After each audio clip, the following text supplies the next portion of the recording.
Have you ever wondered if Allah is annoyed with you?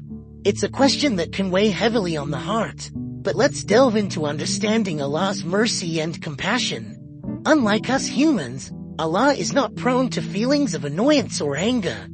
Instead, His nature is one of infinite mercy and love. Imagine a love so vast, so profound that it transcends human comprehension. That's the magnitude of Allah's love for His creation.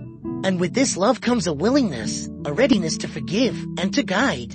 Allah is always there, waiting for those who seek His forgiveness, ready to guide those who are lost. His mercy is not just a concept, it's a reality that we live and breathe every day.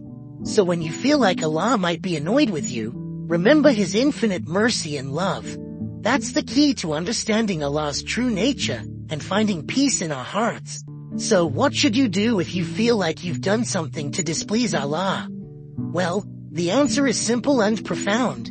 Seek forgiveness and guidance. In the spiritual journey of life, we may stumble, we may err, but it's crucial to remember that the door to repentance is always open. This concept, known as tawbah in Islam, is the act of turning back to Allah with sincere regret for past mistakes. It's a beautiful reminder that no matter how far we've strayed, Allah is ever ready to embrace us with His mercy. And while seeking forgiveness, let's not forget the importance of striving to improve, to do good deeds. This is a path that is pleasing to Allah. It's about being a better version of ourselves, not just for us, but for the world around us. Remember, Allah is not annoyed with you. He is always ready to forgive, guide, and help you grow.